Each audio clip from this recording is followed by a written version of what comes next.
Welcome to Industry Insights with Route Consultant, your front row seat to the fast-moving world of logistics and beyond. Each week, we bring you game-changing insights, real-world strategies, and fresh perspectives to fuel smarter investments and build stronger businesses. Join us as we sit down with expert guests to explore emerging trends and pressing topics across a wide range of industries. This is Industry Insights. Well, Alex, we have you here again, trapped you here like we talked about and brought you back. So today I just want to make sure everybody understands that I have more than one shirt. So you don't think that I only wear, whenever I fly into Nashville, I'm only wearing the same shirt over and over again. Yeah, we actually keep it here so that as soon as you get here, we put it on you and then you're ready to go. You're in your filming outfit. Yeah. You know, there's only so many ways you can match black and gold. Yeah. And, given my coloring, I don't want to be like a yellow, popsicle. So I usually go black mainly, with a little bit of gold, piping. Yeah, and I went to Vanderbilt, so I'm a big fan of black and gold. So at some point I'm going to need some Alpha Kilo gear so that I can advertise for you in Nashville. Well, I'm a big fan of the Golden Knights. I'm a big fan of the Army Black Knights, which are black and gold. Yeah. So. Well, yeah, and then I went to Wake Forest for grad school, so I just didn't change any colors. Yeah, exactly. So that was nice. Yeah. Well, besides black and gold, I think today we'll talk a little bit about trucks, actually. Yes. And when I say trucks, I'm talking about like an actual strategy around how to get trucks, what types of trucks to target in the line haul space in particular. So I know there are 100 different ways to think about this and what capital strategy, but for you, how do you attack and kind of think through your truck strategy? So first of all, I'm going to be truck neutral. Mm-hmm. At the end of the day, it's my one suggestion to you is determine who you like working with, whether it's a dealer or a leasing company or a maintenance provider. And then based off of that, then you can decide what truck you want. At the end of the day, there are differences and nuances between a Freightliner, a Volvo, an International, a Kenworth, and a Mack, but they're not great enough where they supplant what your relationship is with your dealer who can provide you with trucks or leasing options or sourcing you used vehicles, or your mechanic who can repair those vehicles for you. Mm-hmm. Whatever you do, just have a strategy in place and and think about the long-term impacts. Now, I finance most of my vehicles because I like owning my trucks. I'm not afraid of the maintenance, and I really, really, really appreciate the accelerated depreciation, so I don't have to pay, or I can offset just about 100% of my income, and I don't have to pay taxes. I know plenty of people in the line haul space that's like the depreciation from the vehicles was the number one reason they got into the line haul space. So yeah. But there are a lot of people who are very successful who do leases. I have a couple leases on my books. I have 6 of them. Out of my 36 trucks, I leased 6. The reason why I leased was, one, I wanted to explore and see how leasing worked versus financing. I thought it might be a viable strategy. I don't prefer leasing, especially on solo or day runs. I think on teams, it's a different situation because it goes back to the strategy of how long are you going to own a vehicle. So for me, I run both teams and day runs. I don't actually run a whole lot at night, or solo runs.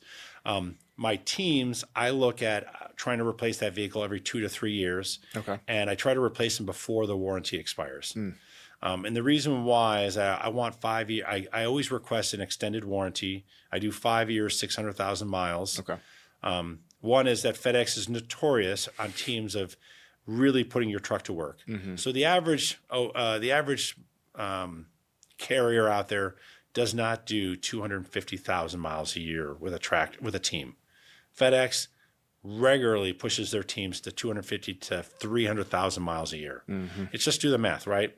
If you do a 5,000 mile run, you're doing it 52 weeks a year, you're well north of 250,000 miles.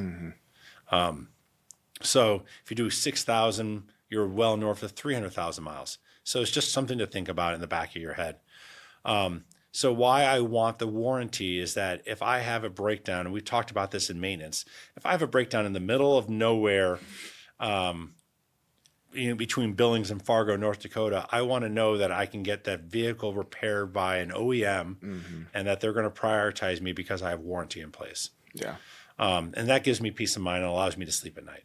Because I think people forget there may be a mechanic in the area who can do normal cars, but the odds that it's a diesel mechanic that's able to operate quickly and actually repair one of these size vehicles is low if you don't already know. And a lot of times the vehicles are really becoming very sophisticated. Mm-hmm. So in general, the first step for a mechanic to do any kind of due diligence or do any kind of analysis of what the fault is they're going to hook your truck up to an iPad or a tablet of some sort, and it's going to read through all the faults that have been identified by the CPU or the SAM. So it's going to actually tell them, okay, you have an F9 failure. And then you go to the user manual or the mechanic's manual, and they'll say, okay, these are your troubleshooting steps if you have an F9. And it'll be like, is this yes, no? Is this yes, no? Is this yes, no? And that's what the process is. And so it's all done by tablet. It's all hooked up to the CPU through, usually nowadays, it's through I think they call it the J bus, which is underneath, at least on Freightliners, it's usually underneath the steering column. It's the same place you hook in your ELD or your Vetter. It's a hub. Yeah. So that's one of the reasons why for teams I always try to do 2 to 3 year old vehicles at a minimum with 5 year 600,000 mile warranties on them, and I generally trade out the vehicles around 500,000 miles. So that's why you can do leasing, REL, Ryder, Penske, because they can set up programs where, you'll take on this vehicle and do it for 2 years, and then you turn it in, exchange it, and get a new vehicle. Or you can go the financing route. I do all 100% Freightliner, so I can rotate my team trucks from being a team truck into a solo position. Yeah. Am I giving up a little bit of fuel efficiency? Potentially, though. Anecdotally, it looks like actually a team truck, even though it's heavier, is more fuel efficient because it's creating a bigger wind tunnel as it's driving down the road than a day cab. So you don't give up all that much. Okay. And then you have to make a choice on like what kind of engine you want or what size engine. And generally, you're not pulling heavy loads, so you don't need a tremendous amount of engine power. You can go with a lower horsepower engine if you want. Okay. Because packages don't weigh that much. You're not moving heavy farm equipment. Yeah. So you've talked about kind of how long you take these vehicles, but for that's solos, just team. For solos, now I estimate that a solo will last you 750 to 850,000 miles. Okay. So if you think about your average solo does somewhere between 125 and 150,000 miles. It can do as little as 100,000 miles. So if you're doing a 2,000 mile run, that's about 100,000 miles. If you're doing a 2,500 mile run, that's about 125,000 miles. If you're doing a 3,000 mile run per week, that's 150,000 miles. So that's just puts you in the ballpark of understanding where you are. So if you think about it, if I buy a truck, I can monetize one. I'm depreciating that immediately, so I offset my income, and then I can monetize that truck over a 6, 7, 8 year time horizon. Okay. And then here's the thing about it: you want to make sure, if you do it right, you can sell that truck for next to nothing, and then you don't have any depreciation recapture at the end of the day. So a lot of times when I sell my trucks, I sell them for $5,000. Okay. So I don't have to pay a capital gain on. I've had a truck that I depreciated down to zero. I sell it for $5,000. I have a capital gain now of $5,000 I have to pay taxes on. Do you sell it back to a dealer? Do you do open marketplace? Where are you doing? I generally sell it to a guy who, crazy enough, he cuts them in half. So he cuts the frame in half. Okay. So it's no longer a truck. Now it's just parts of a truck. Okay. You have a front half and a back half. Yeah. And then he exports them to Central America. Okay. Because there is a... that was not the answer I was expecting. No, it's not. It's kind of crazy, and it goes. We're talking about tariffs, right? Yeah, yeah. So it goes back to the tariff. Like you cannot export. I think the United States has limits on what you can export to Central and South American countries. Okay. So we cannot export a full service tractor to them. But if you cut it in half, it becomes a repair part, and you can export all the all the parts of a truck you want. Okay. So I don't know if it's a limit on Costa Rica or Nicaragua or Honduras, or if it's a limit on the United States not wanting to exchange technology. Okay. It could be both, but by cutting these guys who literally will cut the vehicle in half. It's a literal chop shop. Yeah. I mean, it's crazy. Yeah. I've never seen one of my own trucks. Yeah. But I've been to Costa Rica and I've seen, tractor trailers, and it's crazy. You can see the weld marks on the frame. That's hilarious. Yeah. How did you find this guy? They call you up. Okay. Or they know who they need to call. Yeah. Or there's the other thing you can do is you can sell them at auction. Yeah. So there's a number of different auction places around any city where they auction off equipment. They're kind of crazy. You can buy. If you wanted to buy a bucket loader, you can buy a bucket loader at an auction for cents on the dollar. Yeah. It might not work. You buy it as is, but you can find it in those locations. And a lot of those same guys are. So I had auctioned off a bunch of vehicles, and the guy who bought them all up called me up and is like, "Hey, you don't need to go through the auction and pay this straight guy, to me. Yeah. 10% of the auction. I'll just take them from you, off your hands." That's awesome. And the one crazy thing about it is that he generally pays me in cash.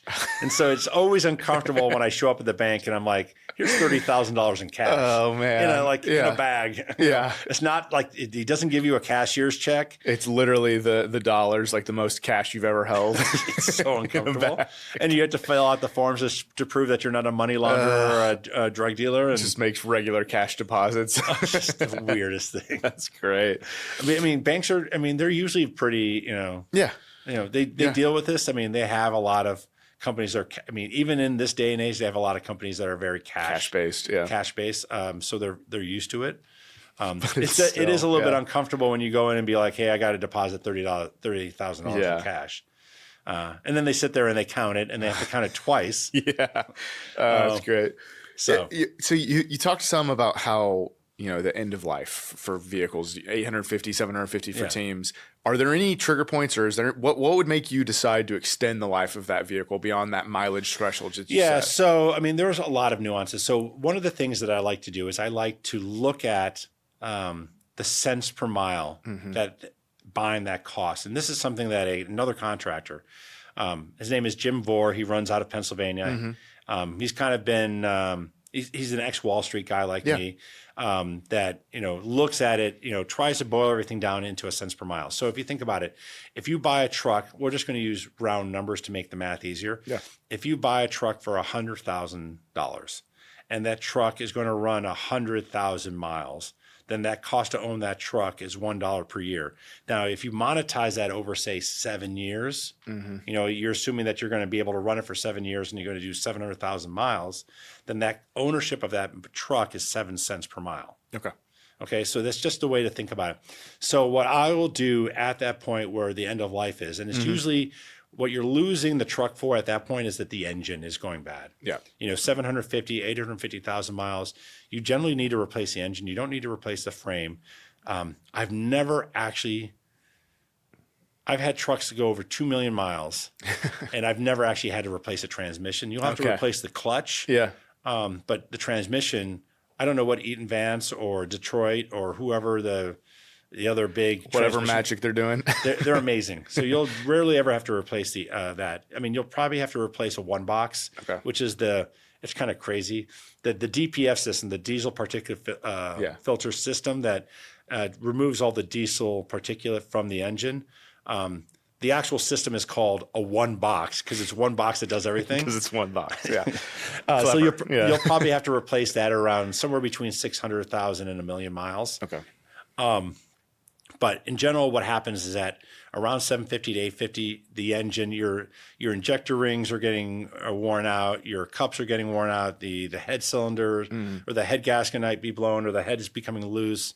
Your rockers might be no longer efficient, or the actual cylinders might be loose, and so you're not getting really great suction on the the combustion of the engine, and so you need to replace the engine. So an engine.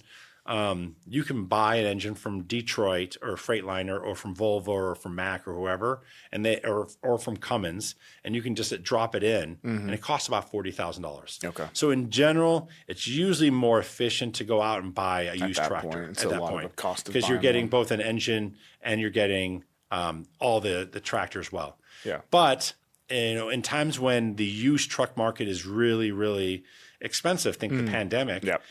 Just going out and buying an engine and replacing the engine is a very efficient way to do it. And so I've done that in the past. Done that, comparison of, okay, this is what a new truck costs. This is the timeline to wait to get a new truck. Like right now, it's a very attractive time to buy new trucks. There's no wait time to buy one. Yeah. But when there's a long lead time, or if there's delays, like think about the pandemic, then it might make more sense to go into the used truck market to buy trucks. Now, if the used truck market gets really, really expensive, then you can look at just replacing the engine or replacing the components that you need to. Yeah. So, that's all the math that you have to do. You want to look at, okay, if I replace the engine and I expect to get 3-4 years out of this engine, okay, so the engine costs $40,000. I've already monetized the cost of that tractor. I'm already estimating that I'm paying 10, 15, 20 cents per mile for the maintenance because it's an older truck. But now if I put that engine in there and I expect to buy an engine for $40,000 and install it for $40,000 or whatever that number is, but we'll use $40,000. And I'm going to run it for, say, 400,000 miles. So you bought a truck for $40,000. You're running it for 400,000 miles. You're paying effectively, 1 cent per mile. It makes a whole lot of sense at that point in time. Yeah. And so is there another consideration as well around financing rates? Because I know that there were people who, as rates have been high in the past few years, said, okay, it makes more sense to try to extend the life of this vehicle rather than finance a new one because it's so expensive. Yeah. So interest rates make a big deal. So the truck prices, obviously we've gone from approximately 120,000 to 160,000 for a day cab between 2019 and 2025. While that increase has been great, the technology on the truck and the fuel efficiency you're getting kind of makes up a lot of the difference. Or not all the difference, but some of the difference. But what's become more expensive, obviously, is interest rates going from 1.5% to 6.5%, or actually, truck acquisition. So when you're buying new trucks, if you go to a bank to finance it, the cheapest place to finance trucks is through a bank. The second cheapest place is to go through the OEM non-bank financial system. So Packer Financial, Detroit Financial, or I think it's actually Daimler for Detroit or for Freightliner. Volvo is Volvo, or Toyota or whoever. That's the cheapest place to go. So the cheapest is a bank. So think of Bank of America, JP Morgan Chase, Bank of Montreal. From there, the second cheapest is going through the OEM financing arms. So PACCAR, Daimler, Volvo. The third is to go to third-party non-bank lenders like AP Finance or else.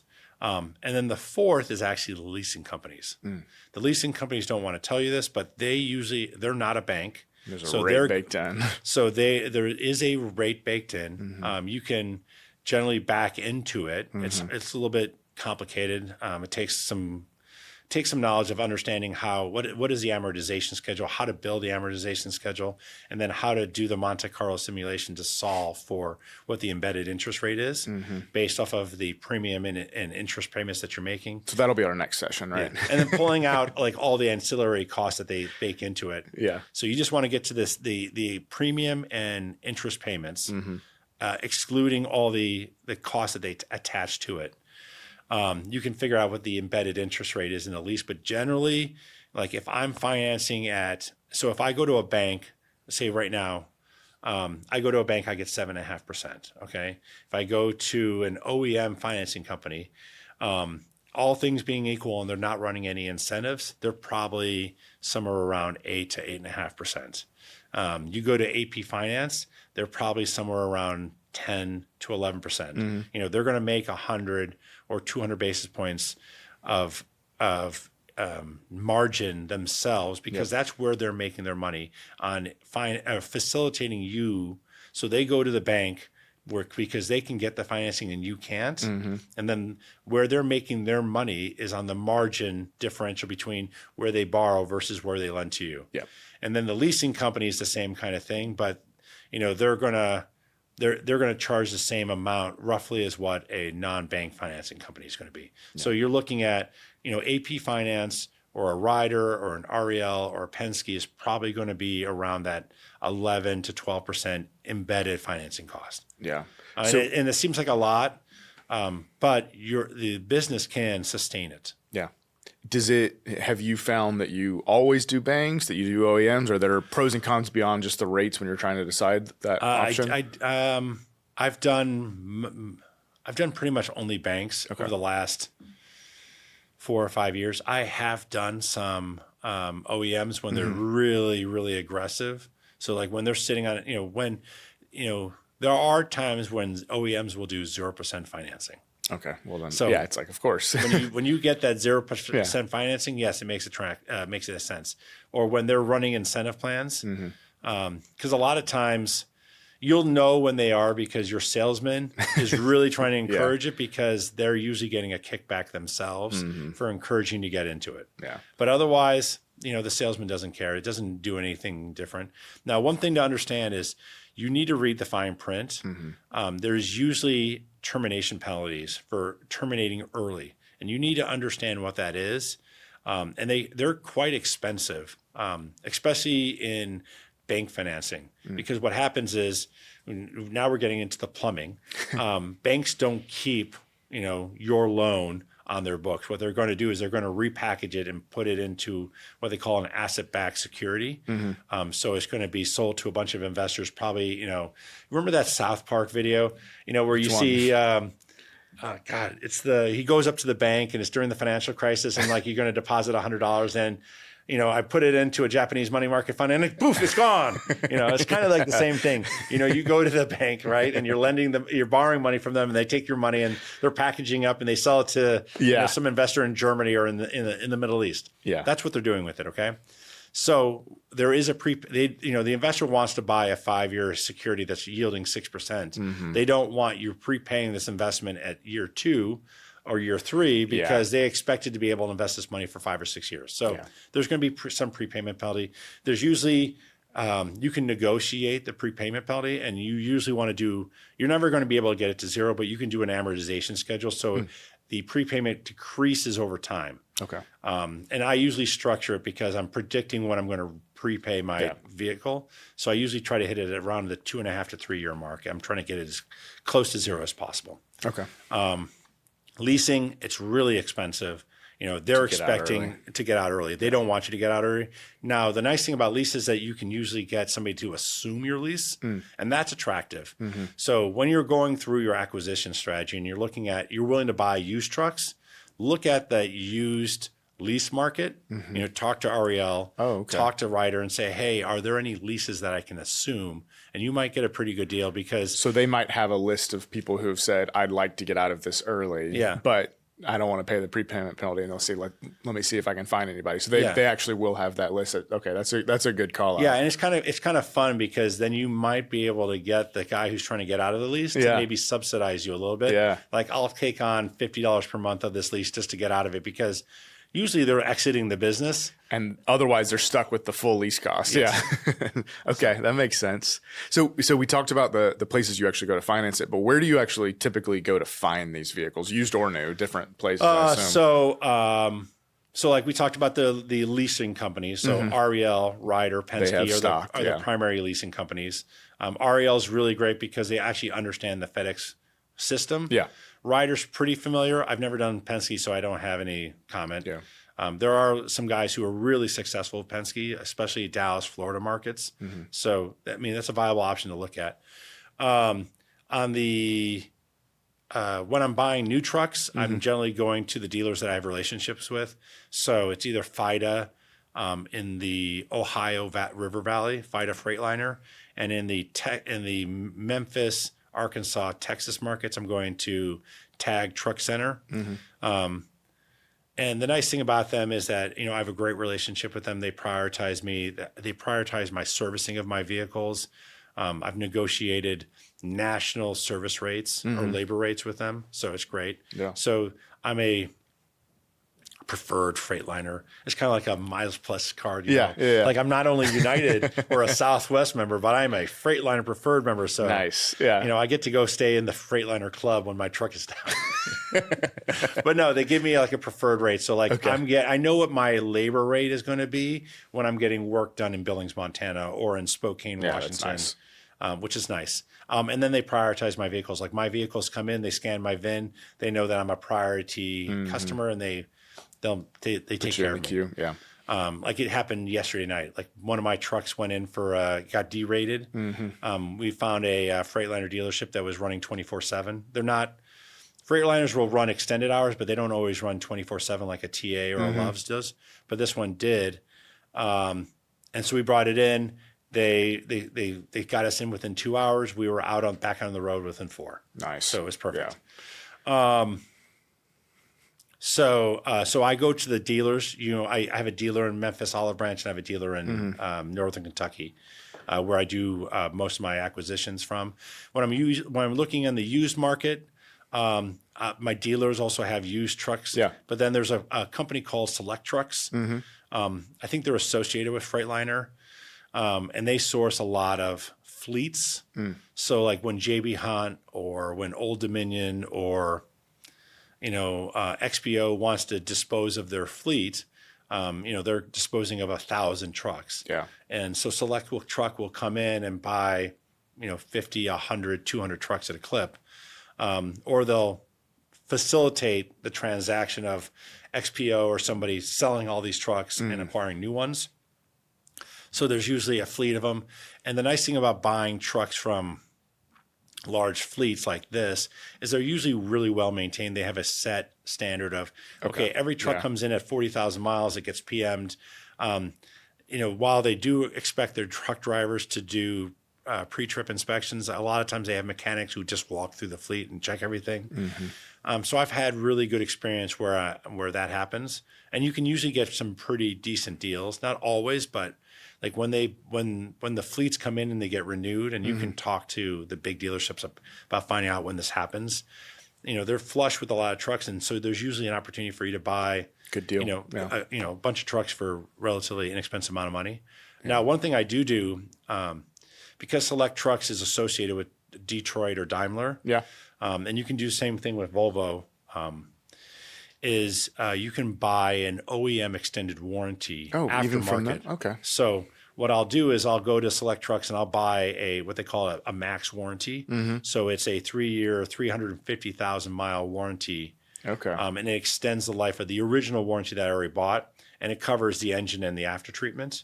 That's great. And if you want, you can also get a what is called a chassis warranty, which covers all the electrical components. And so those are really attractive to do when you're buying a used truck. It's really worth the money because you're getting a certified pre-owned. So you get buyer's assurance for 90 days, and then you usually get 1 year's worth of like any major components breaks down. And then on top of that, then you have the engine and after treatment. So like if you need a one box, you have, you blow a turbo, Freightliner or Volvo is going to repair for you free of charge. So those warranties from the OEMs are really worth their weight in gold. I would never, my experience, it's not worth it to get a third party warranty on a tractor trailer, like going to Premium 2000 or whatever the different companies are called. It's not worth it, but the OEM aftermarket warranties are worth their weight in gold. Okay, yeah, and all of that sounds great. The pre-owned, the warranties you can get, knowing that they have done pre-inspections and they've taken pretty good care of these, at least once they've received it. But I was going to ask on the flip side, have you weighted it all into the Craigslist, Facebook used marketplace at all? Have you gone? No, I have not. I have not. Some guys will. There are a lot of guys who will do that, and they've had great success. I just don't want to take the risk. It's not the juice is not worth the squeeze. To me, I'm more than willing to pay the extra little bit of money to buy a truck from an OEM. Like no matter what truck I've bought, I always find a fault. in the used market, you always find something within 90 days. Yeah. And so I've always been able to take that truck back to, FIDA or TAG or whoever, the OEM, and say, hey, I just bought this truck from you and this went wrong. Yeah. And they repair it free of charge. Yeah. And that alone is worth it. Yeah. So I think the only other question I have here is, does it ever make sense? And have you ever had success using rentals? No, I've never. So there's a couple things. One, so Ryder has a program where they will provide you, rental reimbursement if your truck goes down. I think that's the biggest crock, because at the end of the day, FedEx requires you to have an ELD and a camera in every truck. You also need to have D-rings and pintle hooks. Well, when you get a rental from Ryder, unless you happen to have a rental ELD and a rental or a temp ELD and a temp camera, that truck is worthless for you anyways. Yeah. And then you can't do anything at FedEx because you don't have D-rings and pintle hooks. You can't even move a dolly around. Yeah. So it doesn't do you any good. So for me, that's one. So the, Ryder offering that is just, I always negotiate that away because it's not worth it to me. Yeah. I actually have a Ryder truck that's down right now. It needs one box. So that being said, and Ryder's repairing the truck, no problems, but I didn't take the rental option and I don't want it. Yeah. But rentals, there are some contractors that are successful with rentals, but remember that you need to have a camera and an ELD to be able to put into that rental to make it work. Yeah. And I've never found, when I've done the math, the cost of a rental ELD and a cost of a rental camera, when they're unused, kind of wipes out any profit margin that you're going to have on that rental truck. So when we get to peak, I have 36 trucks. I dispatch 30. During peak, I will dispatch 36 trucks. I will have no spares. It's risky because you're going to have a truck. You generally have trucks go down for maintenance, but I'm getting 100%, utilization during that period of time. And I'm willing to roll the dice, but that's how I, bulk up. Yeah. The other thing I do a lot of times is I do a lot of my acquisitions in the fall, preparing for peak, and then I will do my disposals in January, February. Yeah. Yeah. That makes sense. Yeah. And I've seen similar things from the Ryder rentals. So, so perfect. I think, there's a lot of things you can think about when it comes to acquisition and capital strategy. And like we've talked about, there's a couple of different ways to do it and be successful. But I think a lot of the things you've highlighted around really thinking through the math, having some options, the OEMs and the warranties tied to them are worth their weight in gold. And I think all of those are important tips to think about as you're building your own strategy. Well, we've talked about it in the past. Like you have your 4 pillars, safety, service, availability, and finance. In your financials, you need to be, as an owner, it's your job to be a master of your balance sheet. Yeah. Okay. There's really effective ways to manage your balance sheet. There's no 100% right way to do it. You can do leasing, you can do ownership, you can do capital leases, you can do operating leases. Whatever you decide to do, make sure you go into it with a plan. Yeah. Have that conversation with that accountant so you understand the tax implications and how it's going to impact your bottom line. Yeah. But any of those options are effective to get really good cash on cash returns. You just need to understand the implications and make sure that you stay the course. Yeah. What you don't want to do is say, hey, I'm going to be this kind of guy. And then midway through you're jumping ship to a different plan. And then you've just messed up your tax strategy for the next 5 years. Yeah.